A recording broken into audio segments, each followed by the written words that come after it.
mga kanami.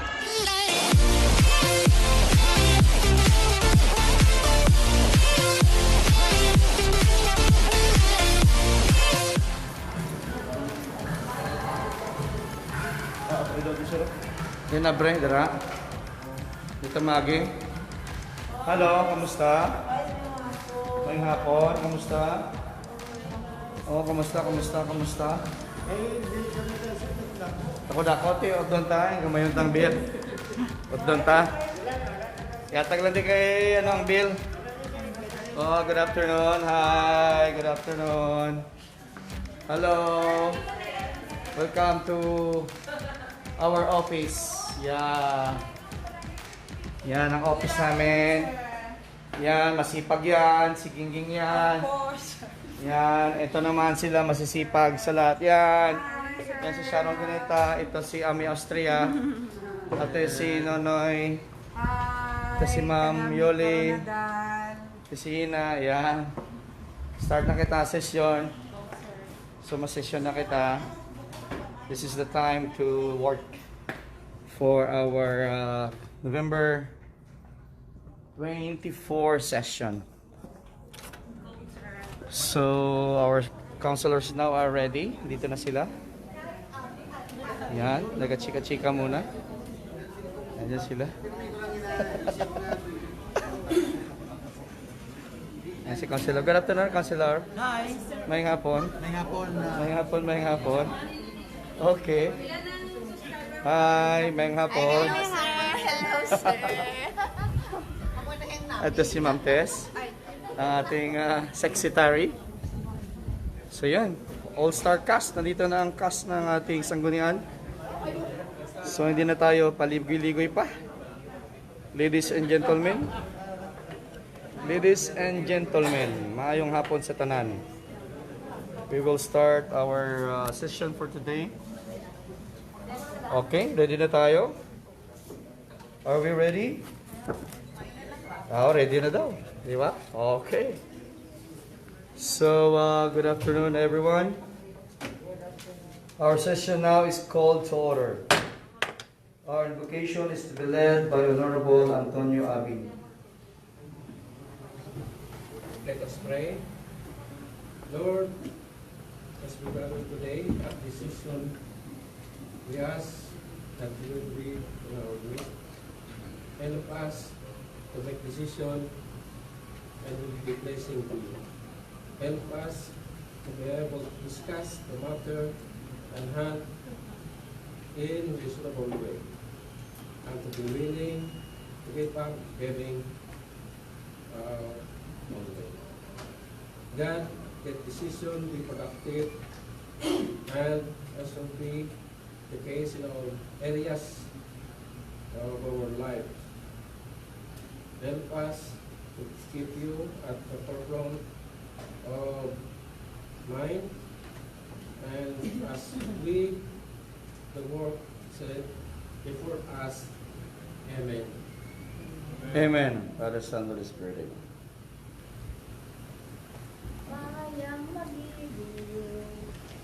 Bayang magiliw, peras ng silanganan, halap ng puso, sa dibdib mo'y buhay, lupang hinirang, luyan ka ng magiting, sa manlulupi, di ka pasisiil, sa dagat at bundok, sa simuyan, sa langit mong bughaw, may dilag ang tula at awit sa paglaing minamahal. Ang kislap ng watawat mo'y tagmo ay nanagniningning. Ang bituin niya't araw niyang kailan ang may di magdidilim. Lupa ng araw ng watit pagsinta, buhay ay langit sa piling mo. Aming ligaya ng pag may mang-aapi, ang mamatay ng dahil sa'yo.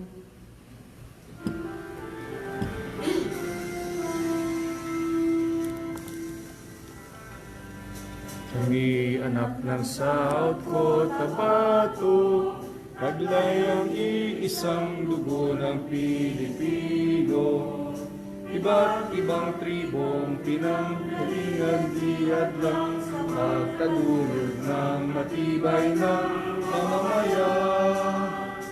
Mula bundok at tutong na nagsisilbing gabay, at namalawak na siyang kinamang buhay, hanggang sa lupain kaunlaran, tayo na harapin ang tagumpay. Sama-sama sa pagtaguyod ng bayan, ating abutin ang magandang kinabukasan. Lahat tayo'y magkaisa sa himig at sa diwa, para sa bayan sa Cotabato.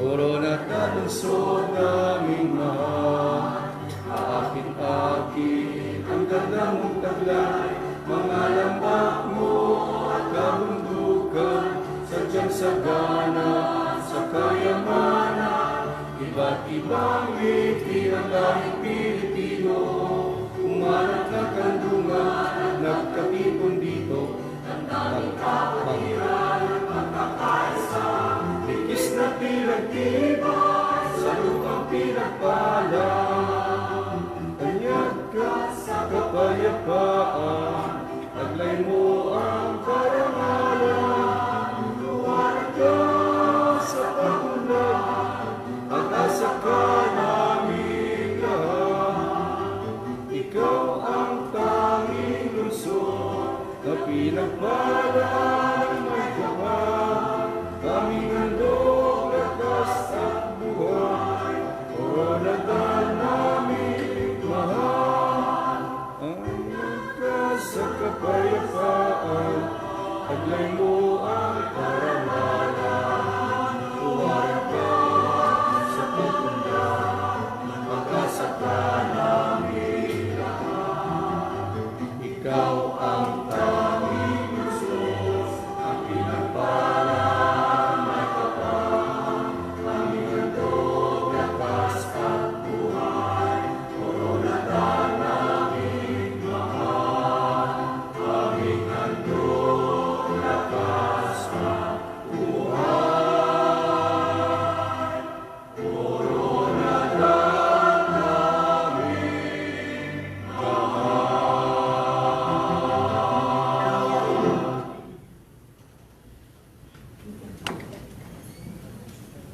Madam Secretary, please do the roll call. Honorable Peter B. Miguel. Present. Honorable Edwin G. Abris. Present. Honorable Jose Henry D. Aguirre. Present. Honorable Maylene May S. Pascual de Guzman. Present. Honorable Handel D. R. Cadillero Cubido. Present. Honorable Francis Ross S. Dideles. Present. Honorable Bernardo B. Hinay. Present. Honorable Marie Antonita I. Hurtado. Present. Honorable James L. Manesca. Present. Honorable Richie Luwala Uboy. Present. Honorable Annabel G. Ingoy. Present. Honorable Antonio S. Abing. Present. Honorable Gregorio O. Fresca. Present. Honorable Clarice B. P. Solomon. Present. Mr. Presiding Officer, all members are present. With the presence of all members of this august body, our session has quorum. Yes, Honorable Abris. Thank you. Before we proceed any further, Mr. Chair, we are honored to have with us this afternoon the presence of our acting city fire marshal, Senior Inspector Jonathan Caso. He is here for a courtesy call, Mr. Chair.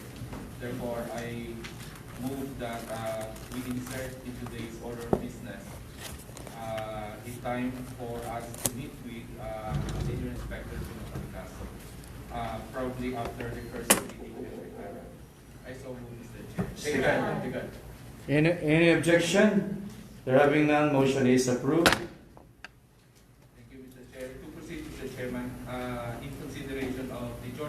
proceedings, I move to dispense the reading of the journal of proceedings of the regular session of the Sangguniang Panlungsod held last May 26, 2020. I so move. Any objection? There having none, the reading is hereby dispensed. And in relation to that, Mr. Chair, I move for its adoption. Any objection? There having none, our proceedings is hereby adopted. Thank you. Mr. Chairman. Yes, Honorable Hurtado. Yes, Mr. Chair. I forgot one more thing, Mr. Chair. The Honorable Pingoy actually requested for a privileged hour this afternoon, and he is about to deliver her privileged speech on the issue of the pandemic as well as our decoration or activity in front of the City Hall. Therefore, Mr. Chair, I move that a privileged hour be conducted after the committee report. I so move. Second. Any objection? Having none, the privilege hour by Honorable Pingoy is hereby approved. Under first reading and referrals, item 1, resolution requesting the local chief executive, Honorable Giorgio Yugokena, to allocate funds for the purchase, acquisition of land which shall be used as cemetery of indigenous cultural communities, indigenous peoples of the city of Koronadal. Author, Honorable Antonio S. Abi. Co-authors, Honorable Sinay, Presca, and Surumo.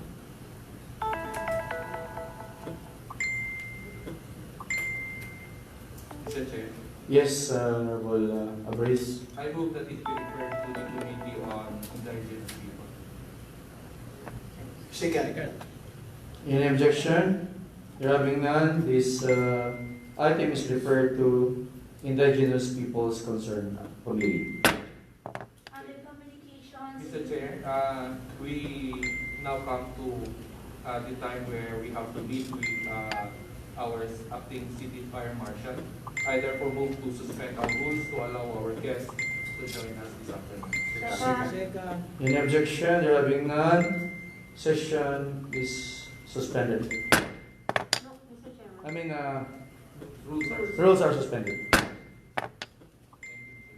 So may we invite, Mr. Chair, our fire marshal, Senior Inspector Jonathan Castro.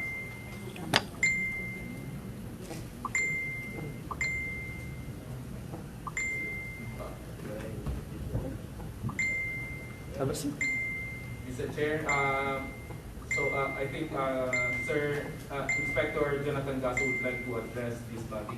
May we allow him to introduce himself to us? Yes, Senior Inspector Gazo. Good afternoon. Welcome to Sangguniang Panlungsod ng Koronadal City. Thank you, sir. So our SB members and created by our energetic Vice Mayor, Honorable Peter Miguel, sir. Good afternoon. I am Senior Inspector Jonathan Alboro Caso from Purumulok, South Cotabato, acting City Fire Marshal of Koronadal City Fire Station. Good.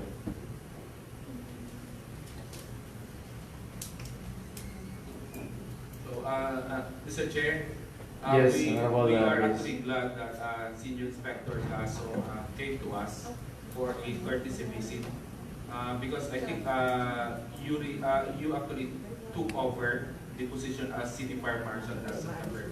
Yes. So, only that siguro nagkaroon ng lockdown or yung quarantine period. Ay, ano ba nangyari, sir, na quarantine yung buong fire station natin? May apology, sir. Ngayon ako nakapag-courtesy call sa SB because na ano kami, sir, na merong isa sa amin na fire volunteer naging positive sa COVID-19. So buong station, buong lahat kami na personnel nag-undergo ng quarantine na yung iba sa amin is isolate. And then pagkatapos ng quarantine period, mag-report na sana kami for official duty, but then ang sabi ng regional office sa amin is magkaroon muna kami na another site monitoring kung meron ba kaming signs and symptoms. So hindi kagad kami nakapag-report. So yun yung mga reason na bakit natagalan ako makapag-participate dito sa SB body. So, I hope may explanation matanggap ng body, sir. And Mr. Chair, anyway, again, as I mentioned, we are glad that you paid a courtesy visit to the Sangguniang Panunsol. We actually talk about this during our budget hearing, and the Honorable Dideles, FR Dideles, we actually asked Honorable Dideles if we could reach out to you so that we could also meet our acting City Fire Marshal.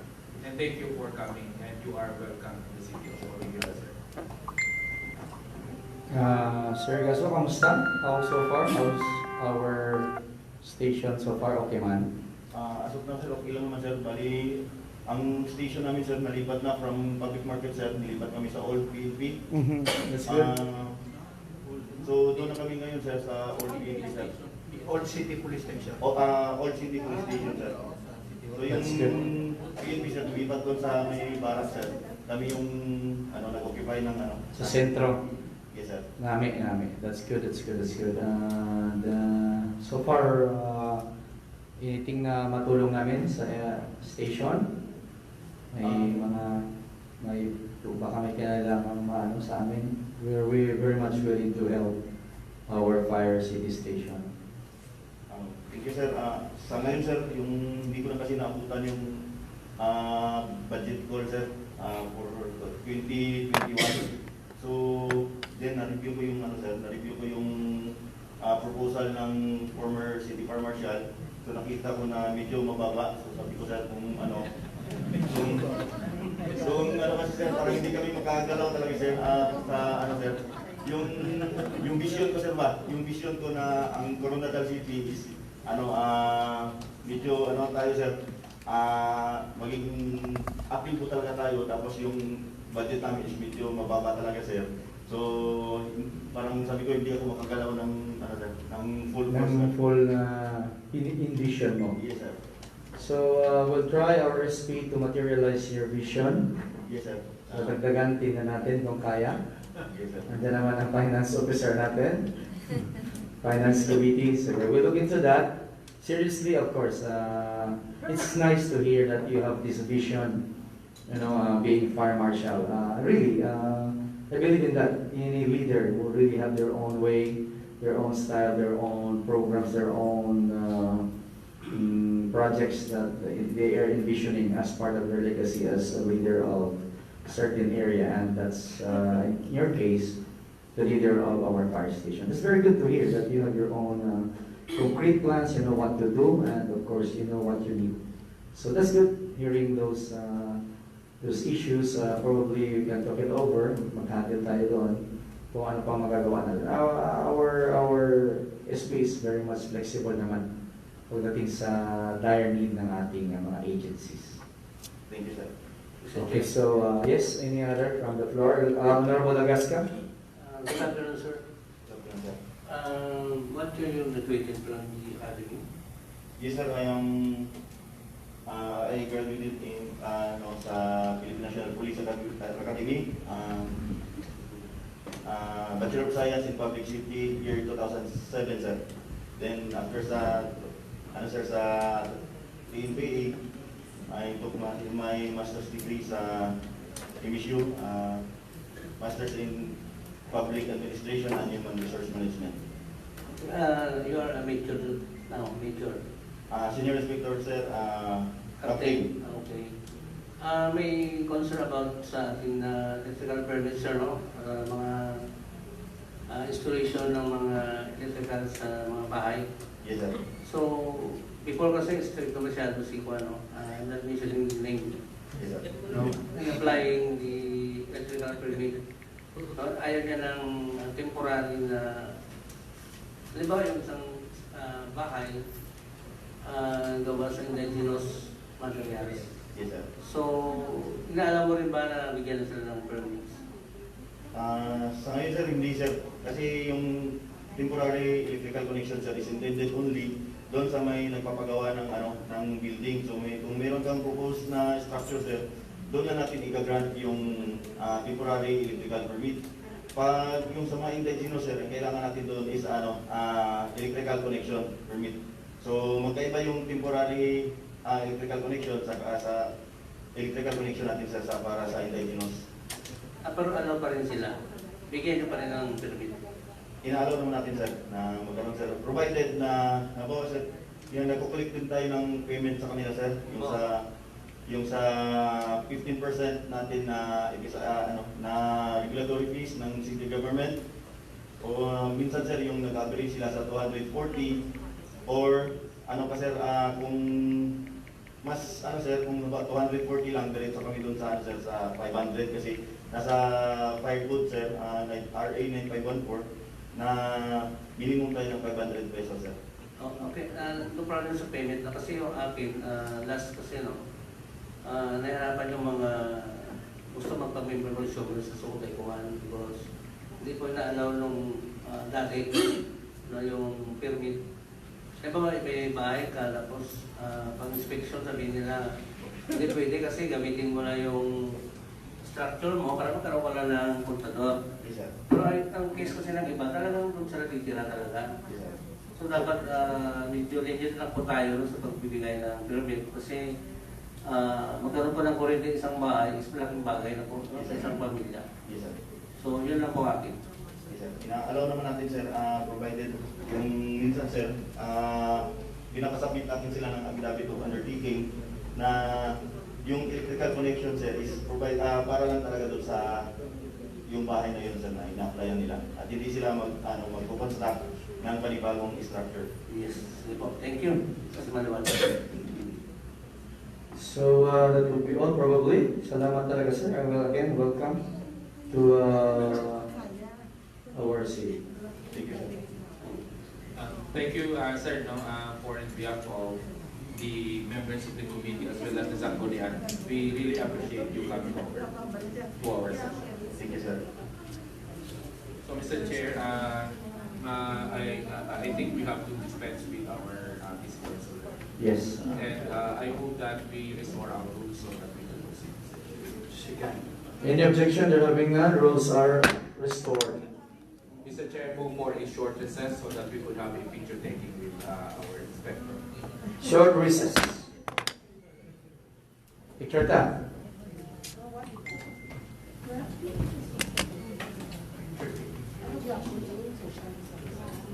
Musta sir? Isa promo lang.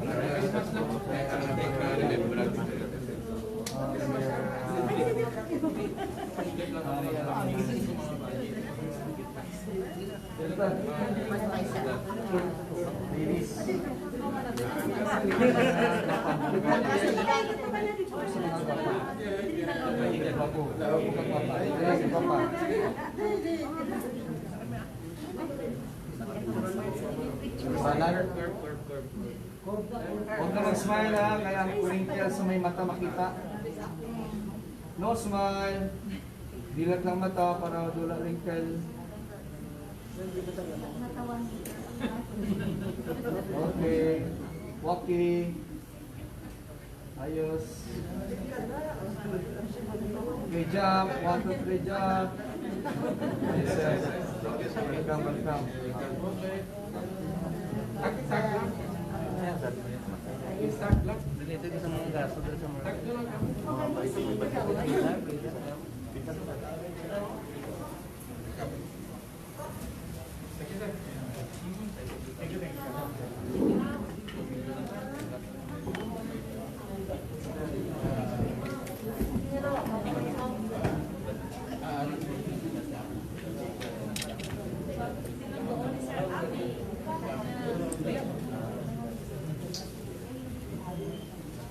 Okay, so session is resumed.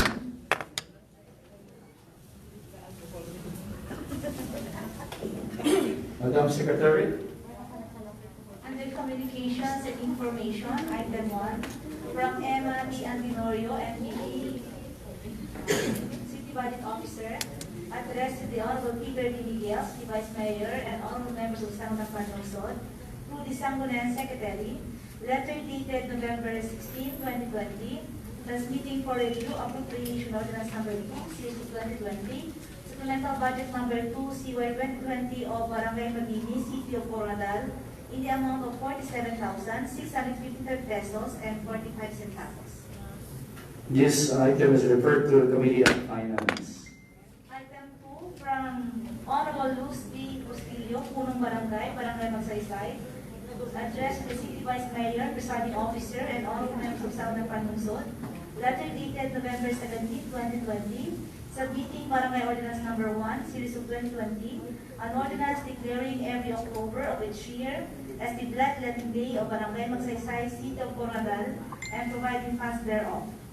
And another is letter dated November 18, 2020, submitting Barangay Ordinance Number 2, Series of 2020, Barangay Tax Ordinance of Barangay Magsaysay, City of Koronadal, South Cotabato.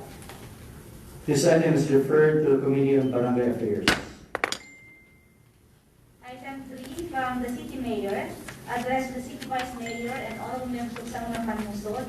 Letter dated November 19, 2020, transmitting copies of Executive Order Number 96, Series of 2020, otherwise known as an order providing guidelines and health and safety protocols on the conduct of funeral wake, necrological, and funeral interment services for non-COVID-19 related deaths in the City of Koronadal for perusal and information. This is for information purposes.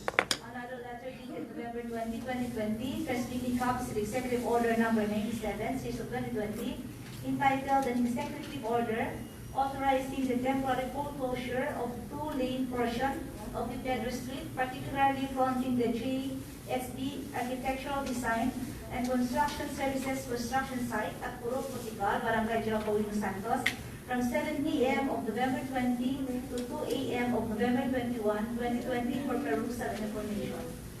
This is for information purposes.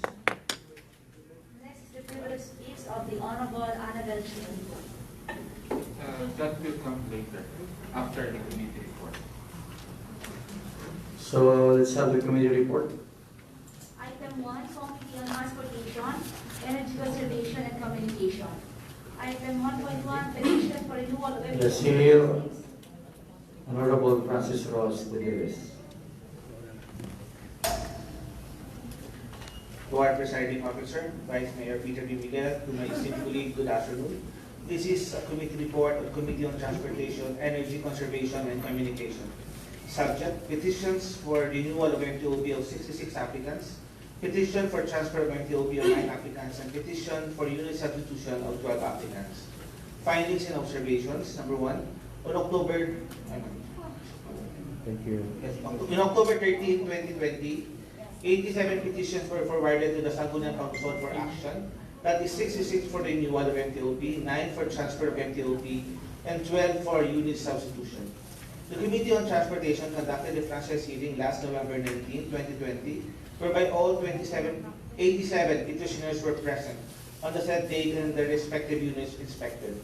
The committee members and their legislative staff conducted the actual inspection of the units subject to the rules on issuance of MTOP as required by law or ordinance.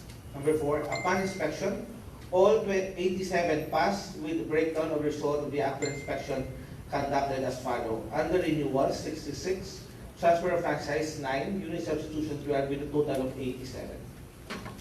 Recommendation, the committee recommends for the passage and approval of the following resolution. A resolution granting the approval of petition for renewal of MTOP of 100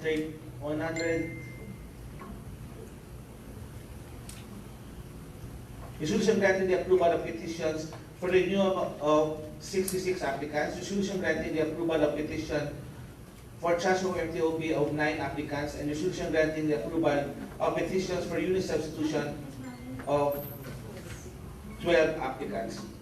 The committee further recommends for the approval of the aforementioned resolution on second and final reading in today's regular session under an assigned business. Finally, the committee recommends for the adoption of recommendations as mentioned in the committee report. I so move, Mr. Chair.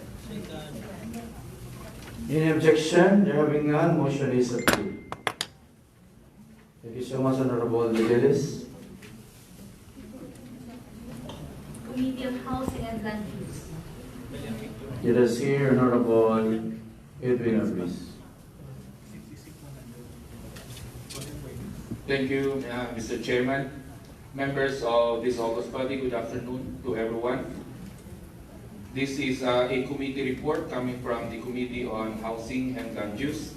The subject of this report is the letter from Mr. Junicius Valen R. Chu, for and in behalf of Chu Kim Enterprises Incorporated, CKJ Distribution, and Soft Artifact Incorporated, requesting the City Council for the reclassification of the properties described as Lot 54-A with PSD-11-025718 with TCT number 145-201500239, Lot -54-B, PSD-11-025718 with TCT number 145-20190033924, and Lot 54C, PSD-11-025718, Nia Road with TCT number T-47726, and Lot 54-C,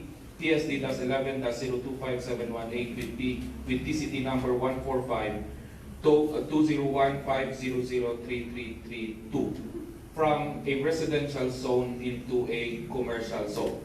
Findings and observation. The letter from Mr. Junicius Valen R. Chu requesting the above-mentioned properties be reclassified from residential to commercial was transmitted to the committee last October 15, 2020. The said request for reclassification is tantamount to changing a portion of the comprehensive land use plan. Hence, any change in the CLUP or the comprehensive land use plan will necessarily amend and or revise the zoning ordinance of the city. Section 53 and 54 of the revised zoning regulation of the city provides that any proposed changes or amendment in the zoning ordinance shall pass through review evaluation of the local zoning review committee and shall be subject to a public hearing.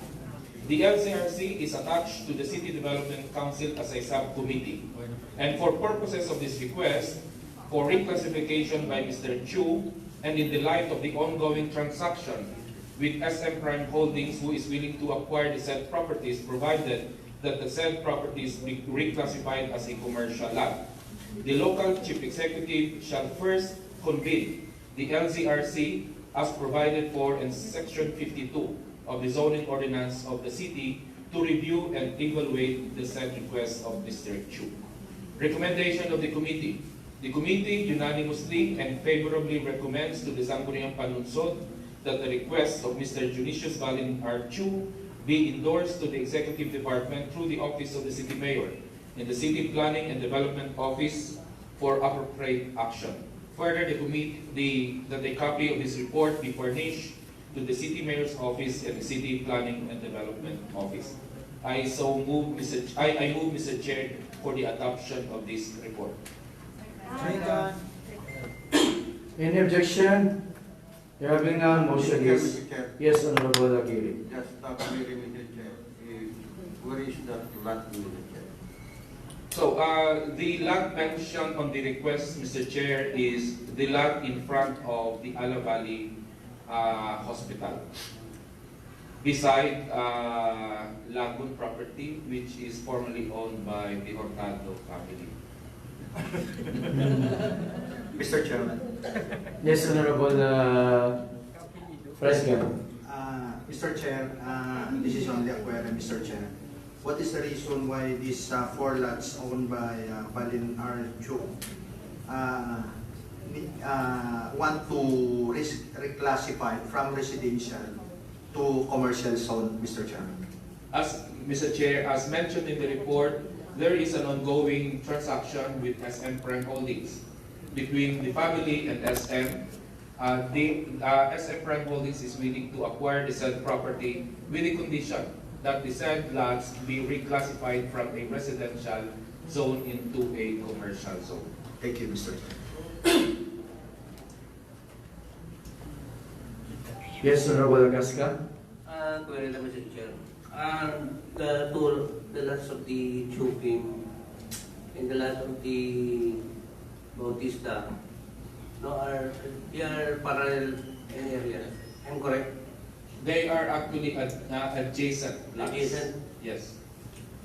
Why the Bautista did not request for a reclassification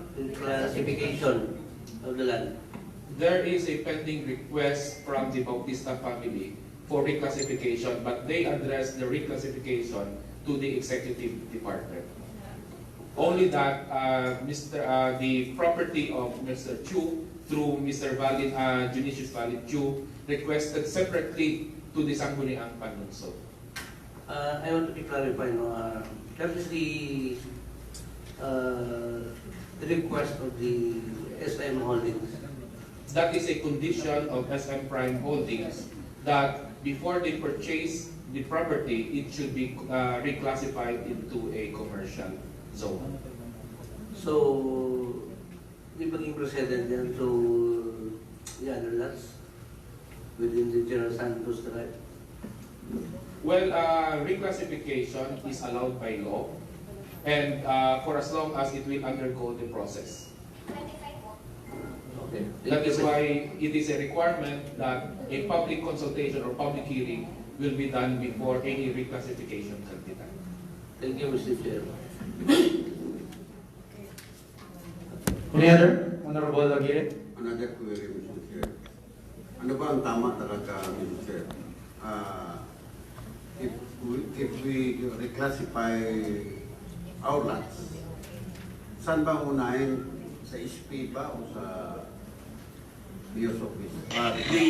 The power to reclassify is within the ambit of the Sangguniang Panunsod. We are the policy-making body. So that is why the power to reclassify as provided by the local government code is within the Sangguniang Panunsod. However, before we could reclassify, there are processes that should be followed. And as I mentioned, our local zoning ordinance mentioned the processes for it to be for us to proceed with the reclassification. First, we have to convene the LZRC and process and just evaluate whether or not the request for reclassification is justifiable. Then after the LZRC will convene and decide on the matter, if they decide positively, because they are actually a subcommittee of the CDC, they will have to endorse it to the CDC. And if the CDC will agree, then they will actually endorse it to the Sangguniang Panunsod for us to do the reclassification. But before we do that, the executive should do the public consultation or public hearing. Thank you. Any other? The chair would like to clarify some issues. What if the reclassification would also cover the entire lots along Jensen Drive? Would it be possible? Well, if there are requests for reclassification of those properties, Mr. Chair, probably the LZRC as well as the Sangguniang Panunsod can consider the same. However, if we are talking about individual reclassification, then there should be a request first. Because if we would like to reclassify the general zone or a stretch of properties along the national highway, then probably a comprehensive amendment on our zoning ordinance should be done. And we are actually due to amend our zoning ordinance and come up with a new comprehensive land use plan of the city. And the process actually will start actually this Thursday. The planning committee as well as with the HLU, together with the HLURB, will already be convening and conduct the evaluation for the revision of the CLUP and zoning ordinance. Probably in that venue, we could entertain the reclassification of properties along General Santos Drive. Which will take faster? This specific requested reclassification or the CLUP? What do you think is the most faster way of without preempting the decision of the LCRC, Mr. Chair, and the CDC, the process of amending our CLUP as well as the revision of the zoning ordinance of the city will take time, and it is actually a long process. Normally, it will last for 6 months to 1 year. But if we process an individual reclassification for as long as they will undergo the process as provided by law, then probably it is a much easier path, Mr. Chair. Just for academic purposes, do you think how many weeks would it take this specific request by the Chu family to be materialized as already reclassified completely? Again, How many weeks would it take this now issue at hand, the reclassification of Chu property? If ever everything will go well with the committee, with all other regulatory procedures, pinakabulan na siya ma-materialize na fully reclassified na siya. Well, without, again, Mr. Chair, without preempting the action of institution or agencies that this process will actually undergo, we're talking here of convening the LCRC. We are convening here, we're talking also of the convening the CDC, a conduct of the public consultation or public hearing. Then after that, Sangguniang Panlunsod will take action on whatever recommendation from the CDC. Then our action is not final not unless it will be reviewed and approved by the Sangguniang Panlalawigan. And I'm looking into that processes, Mr. Chair, without delay. You're talking about at least 1.5 months to 2 months. That's quite fast. That's Without good. delay, without delay. Without delay. But to me, oh yeah, we'll pray that it would go that way. Okay, that's good. Anyway, any other from the floor? Since we go back to motion again, and that is to pass this report by the Honorable Edwina Priest. Any second to the motion? Second. Any objection? Having none, the committee report is hereby approved. Thank you, Mr. Chair. Committee on Finance, Budget, and Appropriation, and Ways and Means. Thank you again, Mr. Chairman, members of this august body. I'm presenting to you the report of the Committee on Finance, Budget, and Appropriation, and Ways and Means. The first subject of the report of the committee is the proposed General Fund Special Account Calendar Year 2020 Supplemental Budget Number 7 in the amount of 16,401,445 pesos. Findings and observation. First, submitted to the Sangguniang Panlunsod is the proposed General Fund and Special Account Calendar Year 2020 Supplemental Budget Number 7, which appropriates the amount of 16,401,445 pesos for personal services, maintenance and other operating expense, and property, plant, and equipment. Second, the source of funds for this supplemental budget is the savings from the general fund from the month of January to October 31, 2020. Third, majority of the proposed appropriation for our augmentation of existing appropriations, which by this time of the year are nearly, if not already, exhausted.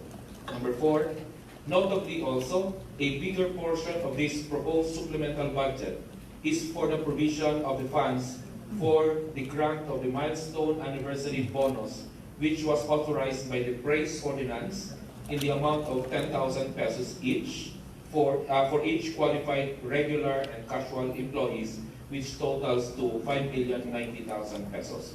Further, the committee also noted that additional funding is requested as a support to the COVID-19 operation in the amount of 2,504,700 pesos.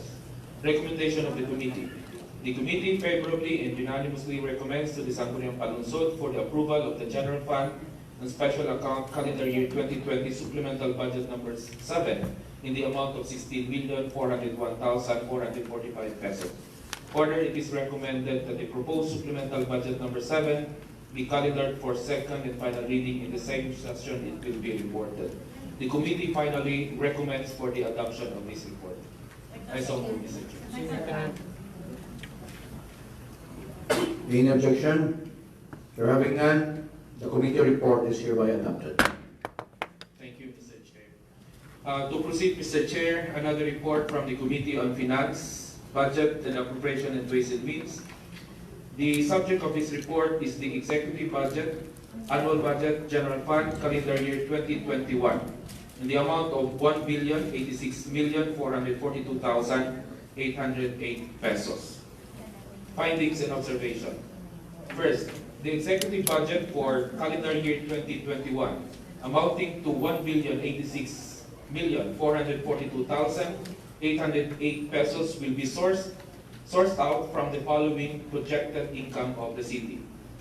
Internal revenue allotment in the amount of 896,696,214 pesos. Local revenue 164,846,594 pesos. Other miscellaneous revenue 900,000 pesos.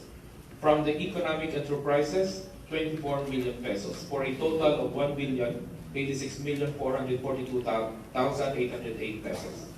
Second, based on the following estimated income, clearly and significantly the local revenue of the city has taken a hit with a huge drop on estimate by more than 41 million as an expected effect of the pandemic, which may persist until the early part of next year.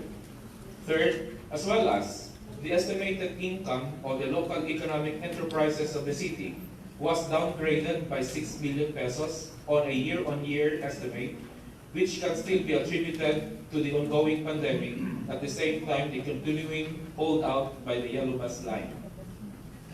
For this significant decrease in the local revenue, however, will be mitigated due to the increase of the city's share in the internal revenue allotment, which based from the initial estimate provided by the DBM, the city's share will have an increase of more than 56 million pesos. After a series of budget hearings conducted over a period of 3 weeks, with almost all members of the Sangguniang Panunsod were able to attend, the following are worthy to note. First, personal services of different offices allocation have a slight increase as a result of the implementation of Phase 2 of the new salary standardization law. Second, almost all of the traveling and training expenses of offices were cut by 50% because of the expected effect of the pandemic where big gatherings, seminars, and conferences will be limited.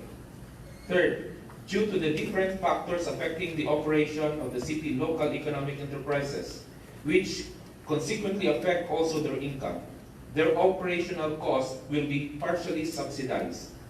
In particular, market operation will be subsidized by as much as 1,585,439 pesos, while the operation of cemetery will be subsidized by 749,815 pesos. However, the committee sees the need to further cut down on the operational cost of these economic enterprises. Fourth, the appropriation for general services where the wages of the job order employees are taken is not reflective of the actual need and workforce structure of the offices because several job order employees were assigned to different offices or with different assignments, making the budget under the general services for some offices bloated.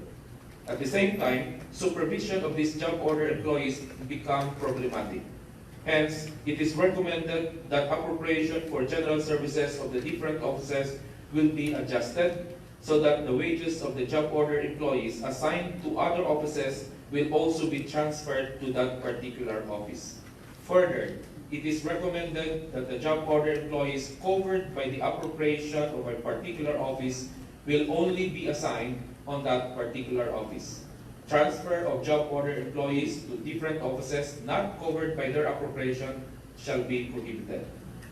Further, appropriation of wages of job order employees under general services will be adjusted based on the number of days of their duty as prescribed by their job description. Job order employees doing office work or those with similar job description will be limited to only 22 days. Job order employees which necessitates to report for duty on Saturday and Sunday will be provided with additional number of days. Some will be provided with an appropriation for 26 days and some for 28 days. Considering the situation of the city economic enterprise, in particular the public market and the public cemetery, their operational cost is significantly reduced. Some of the regular personnel is also transferred to CIDO operation and public terminal operation. Moreover, after a series of discussions, the following were made as an adjustment to the executive budget. Letter A, City Mayor's Office. The budget for telephone expense mobile, it will be reduced by 28,000 pesos.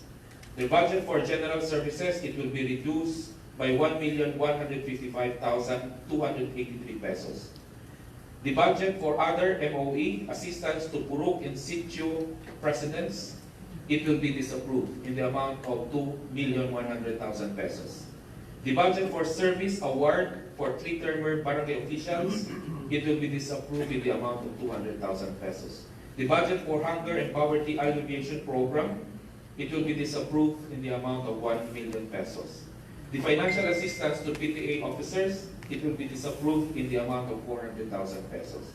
The budget for purchase of land at Sitio Salcan, it will be disapproved in the amount of 350,000 pesos.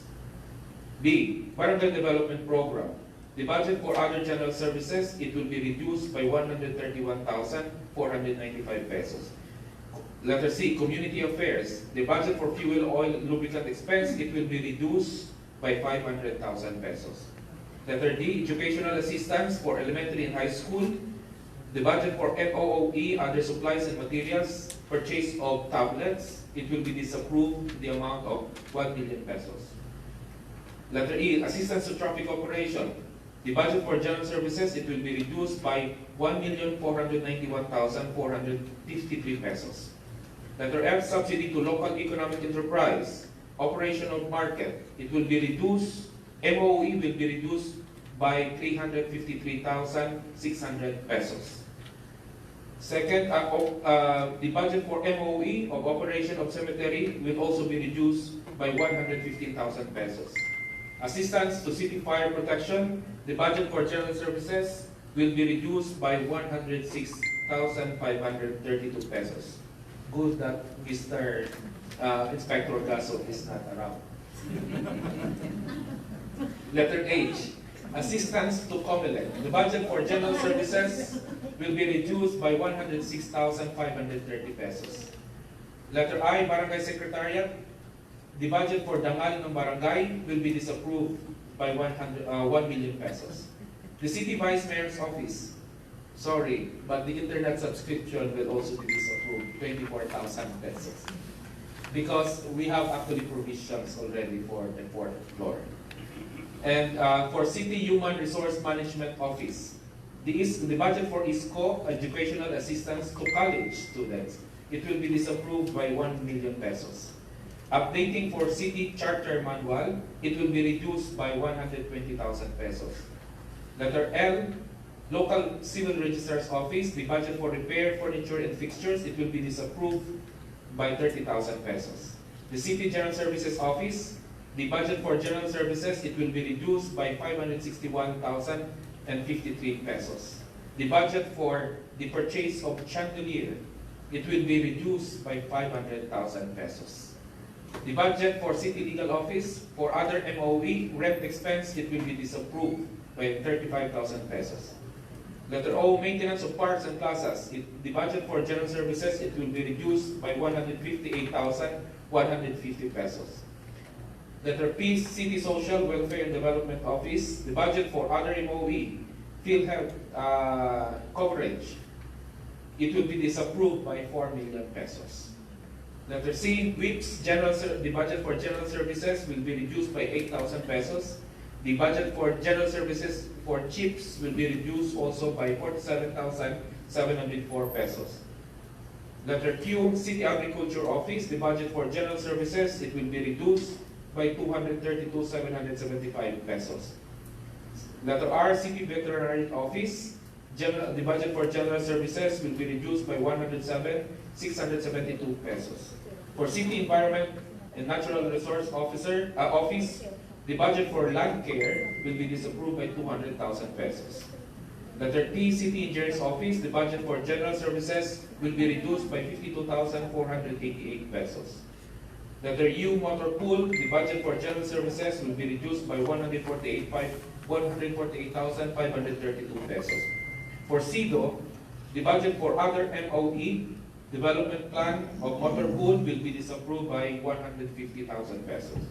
Operation of market, the budget of MOE will be reduced by 353,600 pesos. Operation of slaughterhouse, the PPE will be reduced, or property, plant, and equipment will be reduced by 150,000 pesos.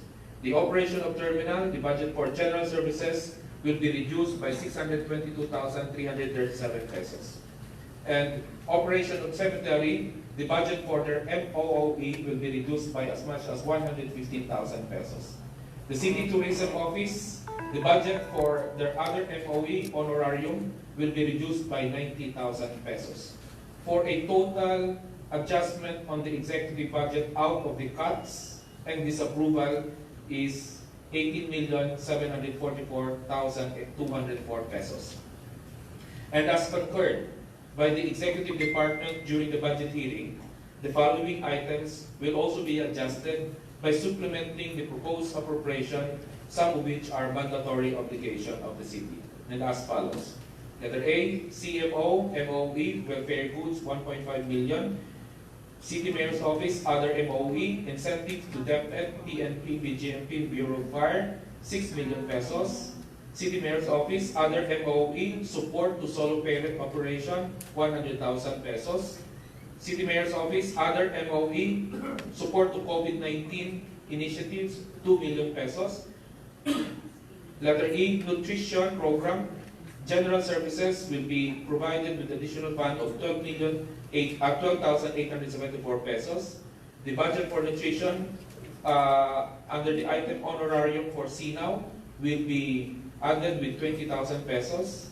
Letter G, Bids and Awards Committee, their general services budget will be provided with additional of 90,143 pesos.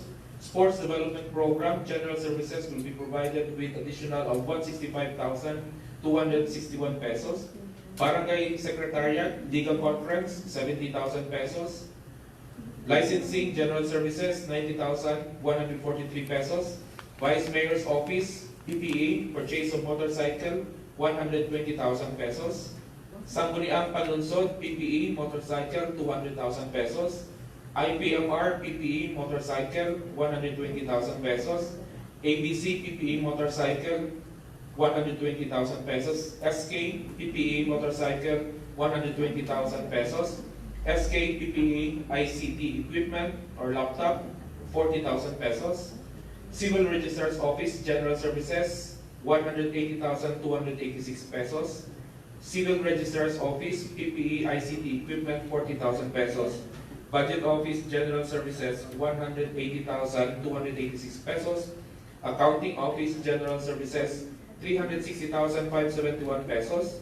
Treasurer's Office, General Services, 721,143 pesos. Health Office, General Services, 60,324 pesos. CSWDO Daycare Honorarium, 12,000 pesos. Tourism Office Personal Services, 1,699,155 pesos. CDRRMO General Services, 439,563 pesos.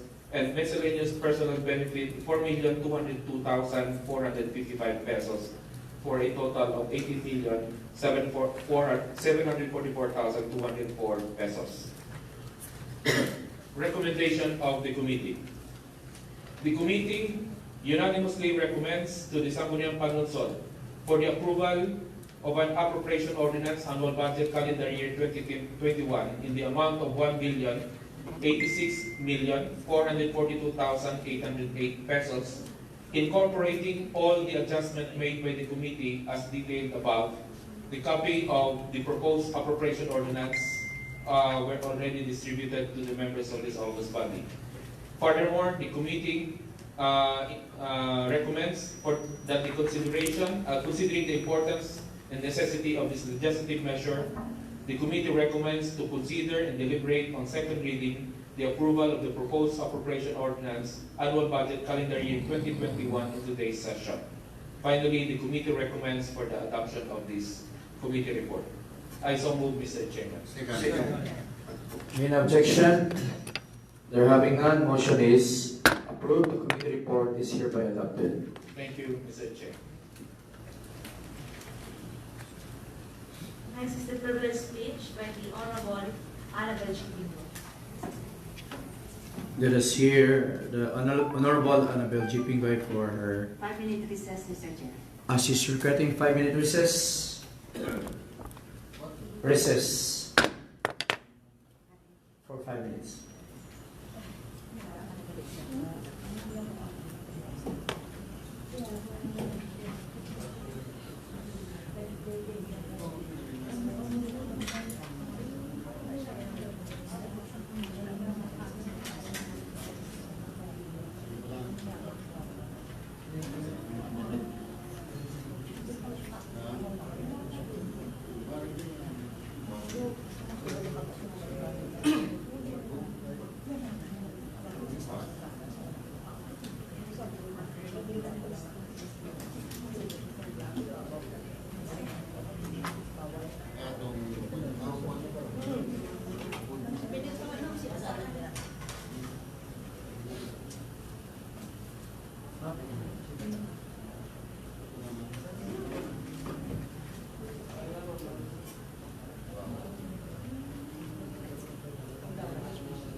Hello guys, are you there?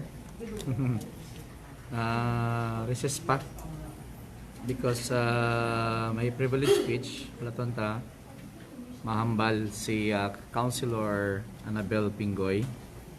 Ang iyang topic basically would dwell dito sa ano bala yung issue sa convergence ng people na damo kayo no, ang safety sa tao, issues about COVID.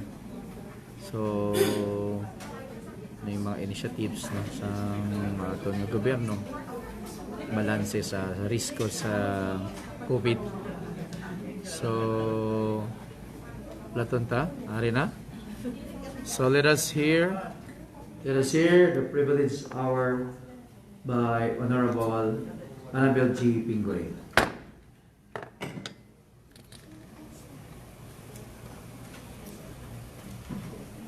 To our presiding officer, to the members of this august body, ladies and gentlemen, guests, if you have, good afternoon. Good afternoon.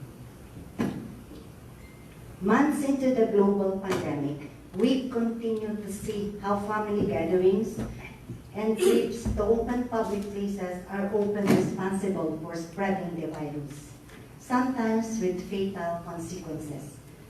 As of November 23, 2020, 412 COVID-19 cases have been confirmed in the city of Koronadal. 50 of these cases are still active today.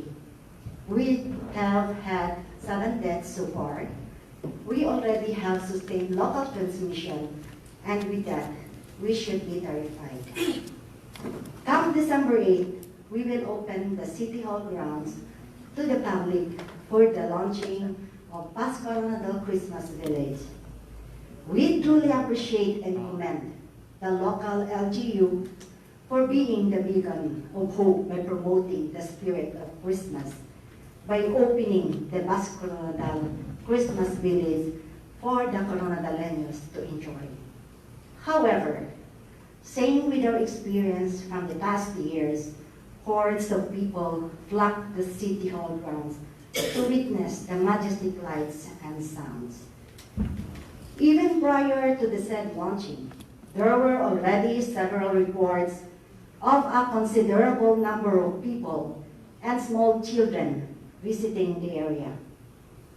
Based on our city's rising COVID-19 statistics, this is a cause for alarm. The Philippine Medical Association, the PMA Sargent chapter, also shares my concern. This kind of activities puts the people at risk of exposure to the virus. It sends a wrong message to the people that it is safe to go out in public, especially in crowded areas. This contradicts with the frontliners' battle cry to stay at home. More so, it is an utter disregard of the selfless sacrifices of our doctors, nurses, law enforcers, and us government workers who work hard to help contain this pandemic. We are indebted to our frontliners, medical society, private hospitals, and the provincial government for their concerted efforts to contain this pandemic. So are we going to disregard all this effort and start from scratch? Should all their sacrifices be all put in vain? There is nothing that can completely eliminate the risk.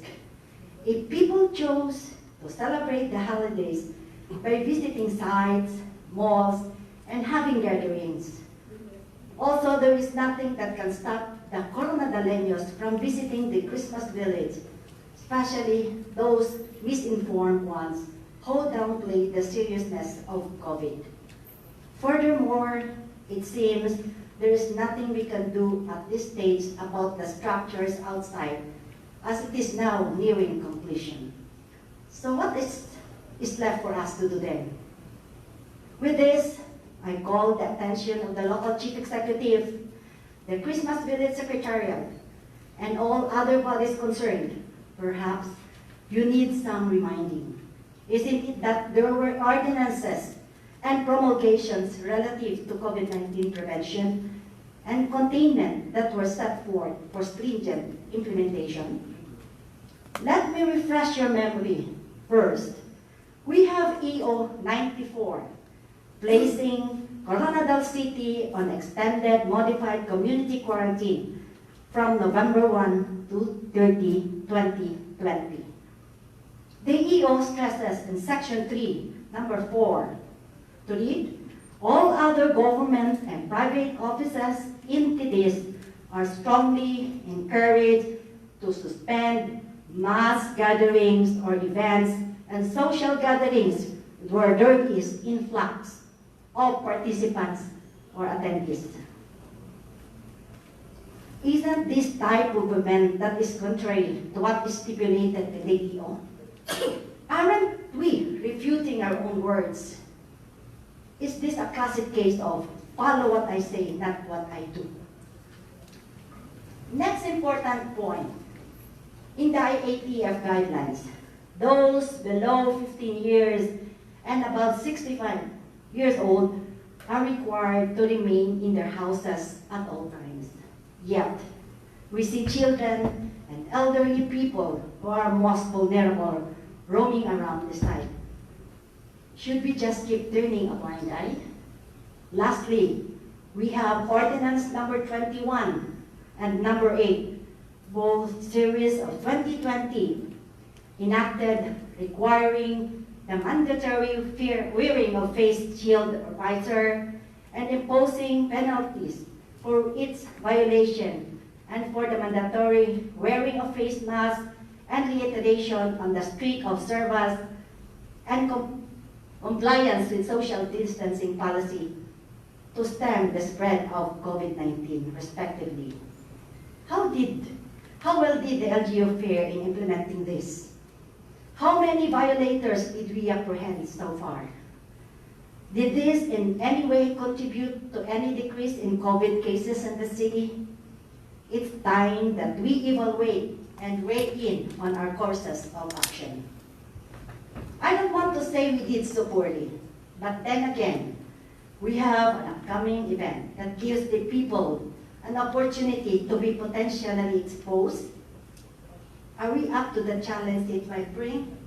Can we promise the people our utmost vigilance in the strictest implementation of the existing ordinances after the influx of visitors? Is clustering the answer? Do we have contingencies if we find ourselves having another surge? Are these measures enough? Should we reevaluate our strategies? This August body is brimming with high expectations that the LGU will impose measures that are more stringent, reliable, and workable despite the current situation. We want our government officials to focus on the more important task at hand. We are on the same side fighting the common enemy that is COVID-19. We need to be reassured. We need the people of Koronadal reassured and safe. We cannot compromise their safety. With this, along the rest of this council, I urge the Chief Executive and the people responsible for this activity to spur stricter implementation of the existing ordinances and promulgations. Yes, this pandemic will not stay here forever, but now is not the time to be complacent. Bear in mind that it is not my intention to deprive the poorest of the poor, to deny them to enjoy the spirit of Christmas. My only hope and pray that strict implementation of ordinances and executive orders. After all, COVID is not choosing whether you are rich or poor, for it can affect everyone. To end this endeavor of the Council, it is not to cancel out the holidays and dampen the Christmas spirit. Rather, this is taking care of our constituents because that is what they deserve. It is in this context that I am proposing that the Sangguniang Panlalawigan shall pass a resolution to address this issue. I so move, Mr. Chair. Any second to the motion? Second. Any objection? There having none, motion is approved. The Sangguniang passing a resolution as to this issue. Mr. Chair, for that Yes, discussion, Honorable I have here in my possession a draft ordinance, a resolution. So I move for the insertion of this under unassigned business in today's regular session, Mr. Chair. I so move. Mr. Chair, Yes, Honorable Abaris. as I believe that that resolution is proposed by the Honorable Pingoy as an offshoot of her privileged speech. And therefore, Mr. Chair, to take that up so based on the rules of the Sangguniang Panlungsod, instead of directly putting that on second reading, I move that it be referred to the Committee of the Whole, so that the Committee of the Whole can be convened today and take that matter today also. Any motion as to that proposal? If the Honorable Pingoy is okay with that, then I will make that as a motion. Second. So we'll just go to that. Formalize your motion, Honorable Abaris. Yes, Mr. Chair, I move that the proposed resolution of the Honorable Pingoy be referred to the Committee of the Whole, so that the Committee of the Whole can be convened today. I so move. Any objection? There having none, the item referred to is now referred to Committee of the Whole.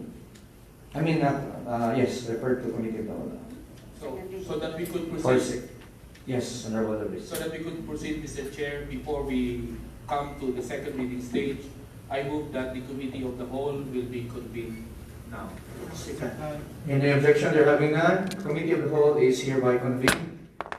Do we, Mr. Chair, Honorable. so that we could facilitate the discussion, do we have a copy of the resolution? The draft of the resolution by Honorable Pingoy. Can we have it a 5-minute recess? I will have it duplicated. Photocopy lang din. Pa-distribute. Madam Secretary, please facilitate. quickly so that we can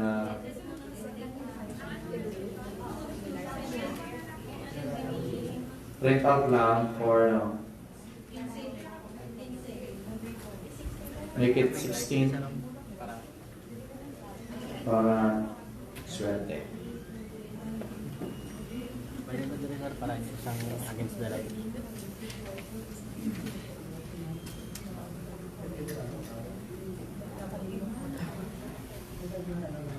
So sa mga nagasubaybay, ano ang kakatabo din subong, bali bali naghambal si Councilor Pingoy about sentiments that of the SP.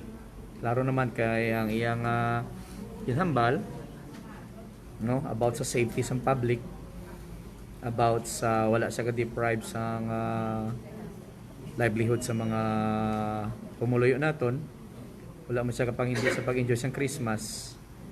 Ang iya lang inhambal nga stricto kita dapat sa pag-implement sa tanan nga mga measures such as Executive Order 994, no, nga nagahambal ang tanan nga gobyerno mag-suspend sang mass gathering, social gathering.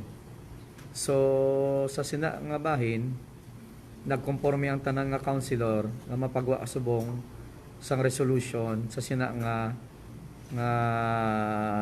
sentimento. O galing ti doon di pa kami ready kay kabago niya lang na propose, so ga Xerox pa lang kapapotocopy sang draft. Istoryahan natong karon pagkatapos ini subong dugay-dugay karon dugay-dugay kung ano itsura magwa sang aton resolution nga nagasilbi amoy ning boses sang katawhan kung anong sentimento karon sa kakatabo dara sa aton mga Christmas lights, mga kabligya dara sa mga gathering dara, no, kay ti ang tutod lang hindi pa ta panahon nga magkompromo sila nga kumpiyansa, no, kag hindi ta dapat ikompromiso man ang safety. Doon muna ang punto de vista sang sanggunian, safety first, no. So dara karon mabalanta karon kung ano ang detalye sang resolution nga armon nga obrahon patpaton diri sa SP. So ina siya dapat sa komitiba, pero dahil nag-propose si Councilor Abris nga istoryahan sang tanan, amo na may ginatawag kami nga Committee of the Whole. So hindi naman naog to sa komitiba kundi kami tanan involvado sa pag-draft sining resolution nga ipagwa namon as a result sining privileged speech by Honorable Annabel Garcia Pingoy, nung ginhambal niya lang bago lang, no. So amo na siya ang proseso karon do recess anay kay ti nagapapotocopy pa. So tabayanan nyo lang karon dugay-dugay pag istorya naton ang resolution. So naobserbahan nyo man siguro, no, damo tao dira sa Christmas naton, hindi man na sang malain kung may Christmas decors kita dira, pero ginadilian nga ang tao magturumpok. Amo man gina-worry karon sa mga doctors naton, no, kay siyempre hindi naton makitaan sa likod sang tanan nga ning pandemya nga niya may mga tao yang gapakabaka adlaw gabi. Amo na ang gina-worry niya ang aton nga safety, and these are our doctors of Koronadal, doctors of South Cotabato. So ning ilang worry taman, worry sang tanan. Manami gid man mag-celebrate, no? Manami gid man, no? Gina-appreciate nato ng colorful the ambience of Christmas ara na. We appreciated that, there's no question about it. Pero right now, pamangkot ikompromiso ta ba ang safety? Ano ang mga parameters? Ano ang balantayan? Sino mabantay? Paano masigurado? No, it's all questions unpacked. No, in fairness kay Councilor Pingoy, kung pamatian nyo, pamangkot mo lang siya kung paano initanan mapunggan kay kung lantaw ng statistics 50 pagyapon sa subong ang aktibo kag may 7 na napatay nga taga Koronadal. So any loss of lives is tawag ba lang no, hindi mabayaran kung may mapatay sa katao. Amo na siyang 7 na sa totoo lang. So hindi ta pwede ini siya simulan lang simple lang or lang Especially nang na-istorya nila nga why na COVID. Na ako, doktor, kambal sa inyo, may COVID. No? Kung nga makambal lang iba wala COVID, kaya hindi sila maigo or naayo sila. But it doesn't mean nga wala. It's just that ara siya, probably nagkusog lang resistensya ta, or probably na-immune na kita, or probably naghina ang COVID. Pwede ba na siya? Nag-mutate into a negative mutation. So madamo rason, but we can never tell. We can never say that there is no COVID. Ni ara gid ya COVID. No, so pasalamat lang kita karon nga naka-survive kita. That's one. Pasalamat kita nga nagaayo kag pasalamat kita nagagamay. Pero may ara gid. Ang karon lang aton ba i-strain ang aton government tabay-an ni amo na nga do i-balance yon taman. While we are enjoying the spirit of Christmas, pero ito pagkalimtan nga hindi ini-issue about paghatag opportunity sa pumuluyo, hindi ini-issue diri ang livelihood, hindi diri issue ang kung sino pobre, sino manggaranon. Kaya ang COVID, according sa speech ni Honorable Pingoy, way ginapili, poor or rich, di ba? So, amo na ang so sino nga bahin, pag-istoryahan ginaton ng masinsinan, ini ipagwa nga resolution sa aton nga sanggunian as far as Koronadal COVID case, COVID issue, COVID situation sa aton nga pungsod. So mabalik na kita, kaya ari na ang sample.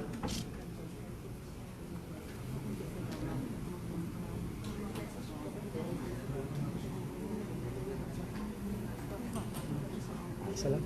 Pwede na? Pwede na. Sige. Okay, para na. So here's now the draft. So we are about to discuss it. So mag-convene na kita liwat, no? Balik na kita sa pinag-uusapan, the hot topic of the day and elsewhere, no, the issue of COVID in city of Koronadal and its relevance there is sa aton nga Christmas celebration. Okay? Sige mga kanami, mabalik kita. Session is hereby resumed, and I think each and everyone has his own copy of resolution. May we call on Honorable Annabel G. Pingoy.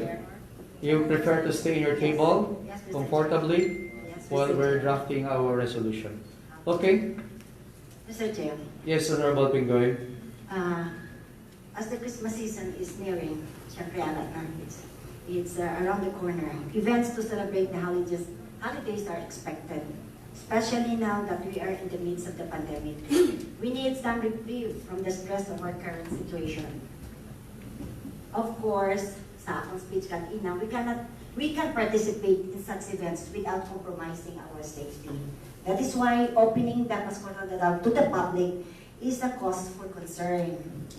This type of event is a magnet for people to flock and visit the site, thus breaching our defense against the spread of COVID.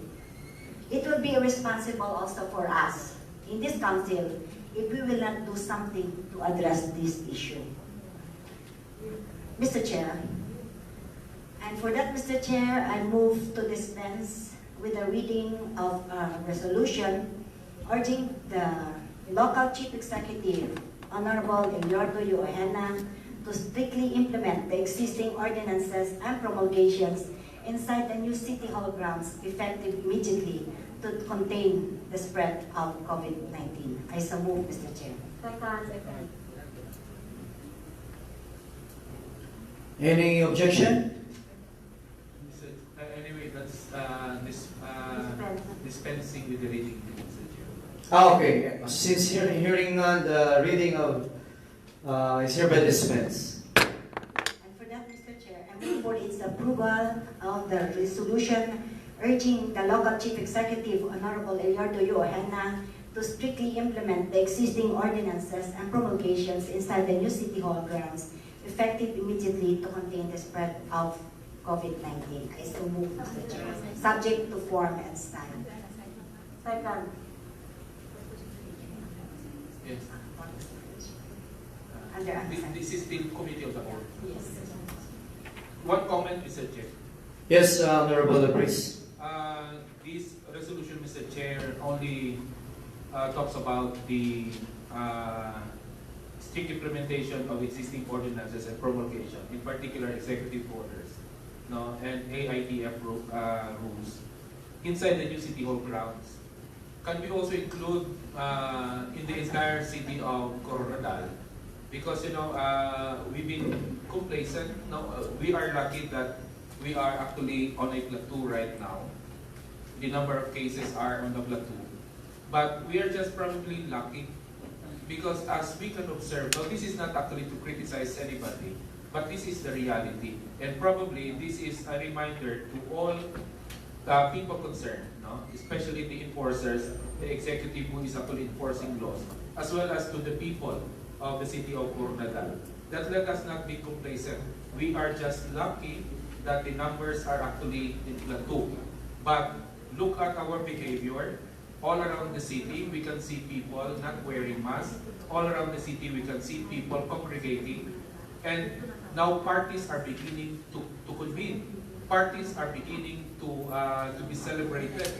Now, in one way or the other, even ourselves who are hearing these comments are guilty of something. No? Because we've been actually complacent already. Now, this is a good time for us to be reminded again. And thanks to this resolution, everybody will be reminded again as we are approaching the Christmas festivities, Mr. Chair. So therefore, Mr. Chair, if I may suggest that we only not focus on the implementation of these ordinances in the new City Hall grounds, but as well as in the entire city, as a reminder to everyone, the executive and the people, that we should not be complacent. COVID-19 is just lurking around us. Mr. Chairman.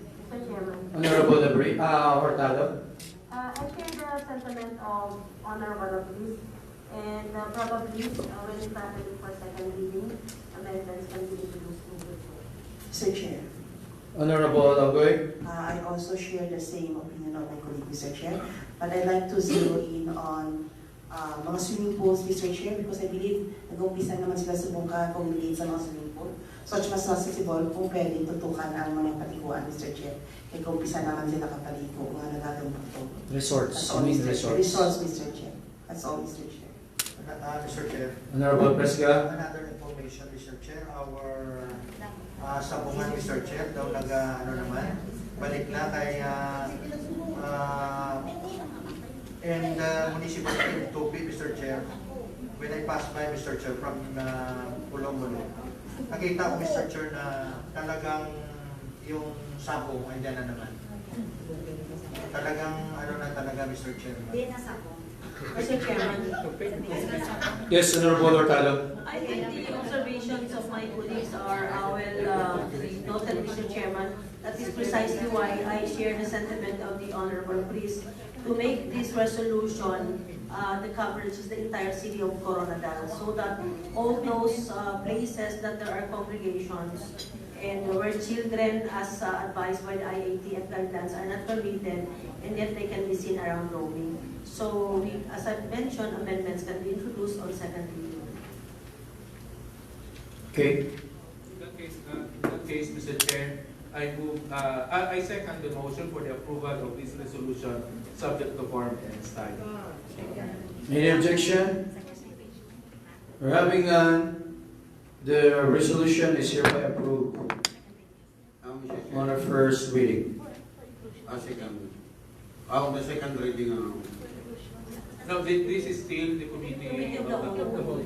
We only agree that we pass the resolution and it will be calendared for second reading under unassigned business, also today. So since we've done with this particular issue, any motion to... Yes, Mr. Chair, I move that the resolution of the Honorable Pingoy, Mr. Chair, which was approved by the Committee of the Whole, be calendared for second reading under unassigned business in today's session. Second. Any objection? We're having none. The resolution of Honorable Pico is now considered for second reading under an assigned business. Under second reading and assigned business, item 1.1 to 1.3.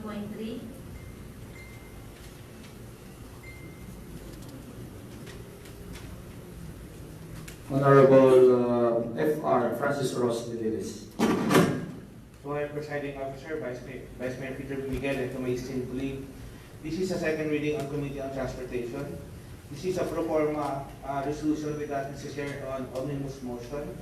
I move to pass resolution granting the approval of petition of renewal of MTOP of 66 applicants, resolution granting the approval of petition for transfer of MTOP of 9 applicants, and resolution granting the approval of petition for unit substitution of MTOP of 12 applicants on joint sponsorship with the committee, members of the Committee on Transportation. I so move, Mr. Chair.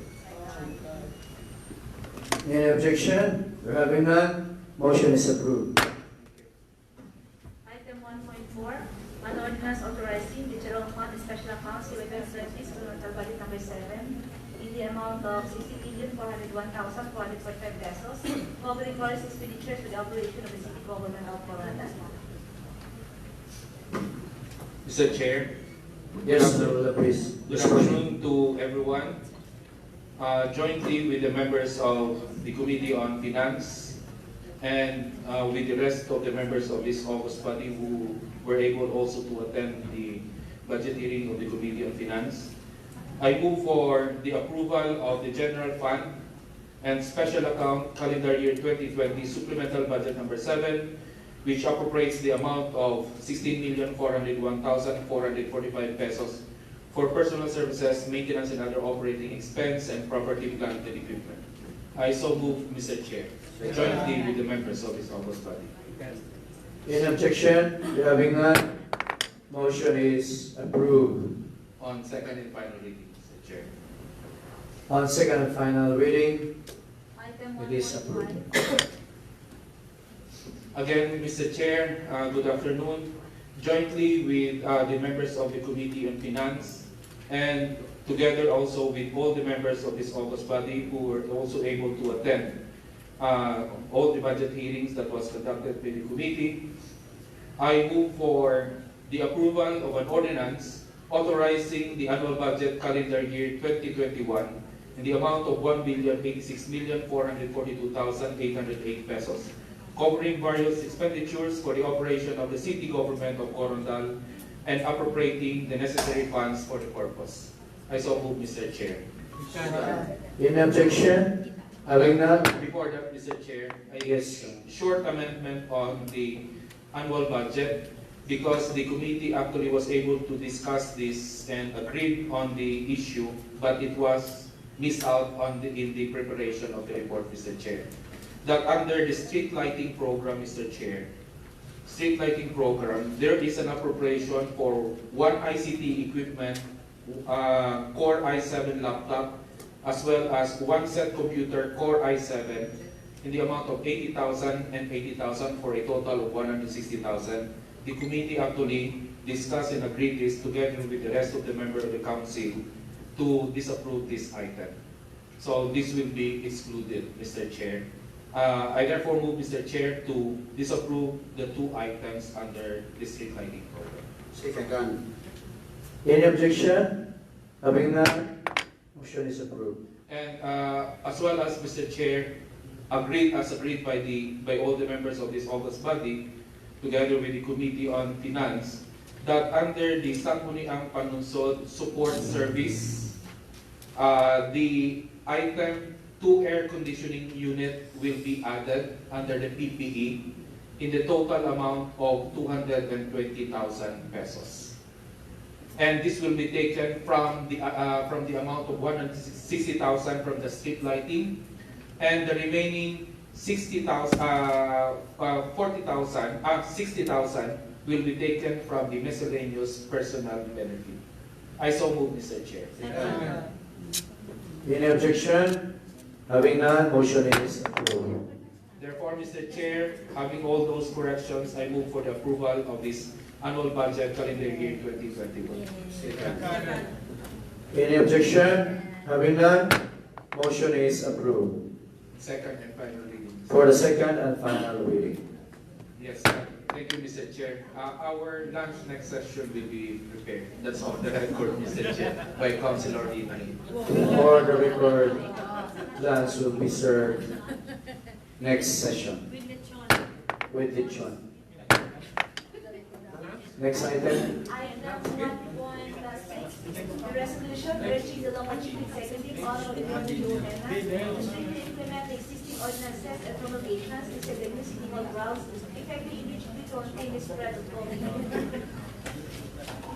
Mr. Chair, Yes, Honorable I move Kingoy. I move to dispense with the reading of the full text of a resolution urging the local chief executive, Honorable Eliordo Yohana, to strictly implement the existing ordinances and promulgations inside the new city hall grounds effective immediately to contain the spread of COVID-19. In objection having none, the reading is hereby dispensed. Subject. Dispense. Dispense. And Mr. Chair, I move for its approval of a resolution urging the local chief executive, Honorable Eliordo Yohana, to strictly implement the existing ordinances and promulgations inside the new city hall grounds effective immediately to contain the spread of COVID-19. Authored by this representation together with and unanimous sponsorship, Mr. Chair, subject to formal sign. Any objection? Mr. Chair, Yes, Honorable Aguirre. how about the observation of the other members? Mr. Chairman, that is why it is subject to formal Yes. To incorporate all Yes, the yes. intentions of This the other officer members yes. expressed earlier. Mr. Chair, this is just an observation of the resolution, Mr. Chair. It is said all parts of the city divide into region. And I just don't know if it is right or I am wrong. Na yung new city hall grounds, how about inside the city hall? Kasi may mga Santa Claus doon, mga kama-kama. Maraming pumapasok sa city hall. Mr. Chairman. Yes, Honorable Aguirre. Your observation is noted. Yes, Honorable Hurtado. in line with that, Mr. Chairman, it is good that the Honorable Aguirre mentioned his concerns so that we can also incorporate that when we finalize the subject or resolution, Mr. Chairman. Any other observation that can add? Okay, so since there's no more amendments to be included, again, let's have the motion. Yes, Honorable Maylin Bascon. How about what do you call that one? Bebenta, ambulance vendors, yes. We will keep that one in the city grounds. As long as there is maybe social distancing. So probably that's one part of the provisions of the resolution. Okay. Mr. Chair. Yes, Honorable Handel D. Cadilino Cobilo. And to be included, Mr. Chair, there should be a checking of temperature. There will be a one entry, one exit, Mr. Chair.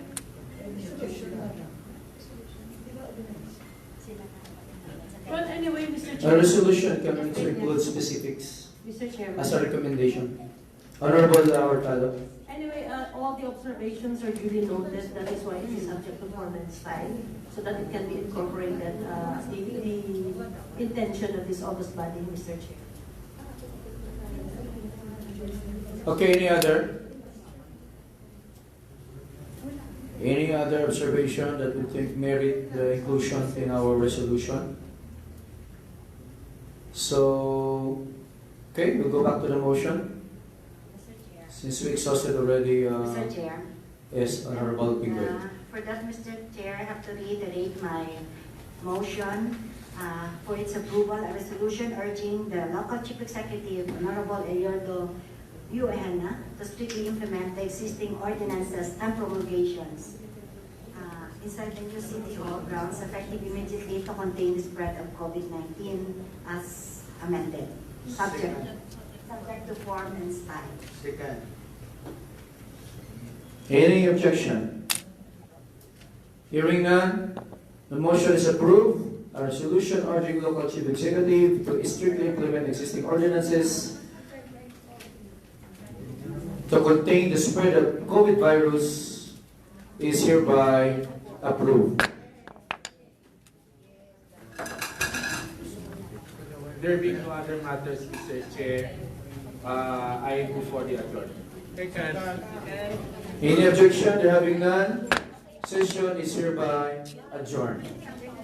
Thank you so much for your precious, priceless time. So, tapos na ang session. No, and there you are. The sentiment of the Sangguniang is really urging our mayor to strictly implement what's in our ordinances. From the guidance given by IA Interagency Task Force to our local ordinances, at this time the challenge now is in the enforcement. While we're having this Christmas rivalry, let's not forget that there's still COVID also that revels if we will forget. So a reminder to everyone, no, hindi pa tapos ang laban sa COVID. While we're enjoying our Christmas and all other things, priority first come first, and that is our safety. Yun na naman ang punto dyan. So mag-ingat habang tayo nagsasaya. At huwag kalimutan itong mga basic. Face mask, face shield, distancing, temperature reading, no? And simple lang yan. But this time, it's already incumbent to us that is already part of our body, part of our system. So tani naman, there's not any more hope for me. There's not any more hope not in the near future na mawala itong buhay face mask, buhay face shield, buhay distancing. Well, if you look at it constructively, actually tapat gano'n naman talaga. No, because if there's no COVID, there are other diseases that are communicable. Diba? Let's come to think of it. Diba? Hindi naman COVID nandyan eh. Kung wala COVID, bakit tayo magdistansya ng kaunti? No? Bakit tayo hygiene? Should be hygiene conscious. Merong tuberculosis. Merong mga airborne diseases. Merong pneumonia, merong measles, viruses. Ang dami. These are all airborne. Tuberculosis, no? Ang dami. Ang daming pwede na magiging airborne. Ang dami. No? May mga daming virus, hindi lang isa niyan, no? So, yun. That's why let's adopt this kind of life this time. No, whenever at home, outside our home, general public, no, in open spaces, no, social gathering, public gathering, even leisure areas. Let's be mindful of this. Let's not forget about this. Even amongst our family members, dapat di tapos kalimtan nga ang mga measures nga ni. Kung isabi, malimtan ta. So, ato lang gini, this is just probably a reminder. So that less ang aton nga sakit man sa ulo. Kay kung damo ka sa COVID ra. Hindi mo problema man tagyapon. The resources of the government, mo lang our doctors, frontliners, the families that are involved, financial resources of each private individuals, affected yan. Then, pag magkalat, sira naman ang flow ng business natin, ang flow ng economic activity natin, you know. That's why kailangan holistic ni, sabay-sama tayo mag-ayos yung COVID nga yung madula diri sa aton. No matter how large a number of us, no, as a population, ako kita syudad, dapat na hindi mo na arason, no. There are big cities that their numbers of COVID are way below than us. So dra mo makita nga hindi man porke damo kita ya intindihan ta lang damo man. Mayara man mga lugar nga damo sila ya, damo ko sa aton. Anya to COVID nila nubo-nubo kumpara sa aton. So mo na dapat ang targeton ta. Kung mahimo gani ya targeton ta, zero COVID. So sa inyo tanan, salamat. This is the meaty part of our session today. The resolution of Honorable Nabel Pingoy, no? Then itong aton mga pag-approve sang budget for 2021, no? So 1 billion 86 million, no? Amo nang kwarta nga i-budgeton sang bilog nga city for 2021, approve na diri sa amon nga level. So ina siya, kompleto na tananda ang pag-budget naton dra. Alin sa social services, pakadto sa all other aspect, no? Bawat needs ng tao naton na cover dra. Amo man ang ginalantaw naton, no? Nga ang tanan nga aspekto sang pangabuhi sang taga Koronadal, no? Natawag mo lang sana all included sa atong nga budget. That's why we have this kind of budget, no? So I hope that nakasubaybay kayo so that you know also where you stand as a citizen of this city. So sa inyo tanan, mayong hapon. Kanami Koronadal, God bless us all. Salamat kid. Bye-bye.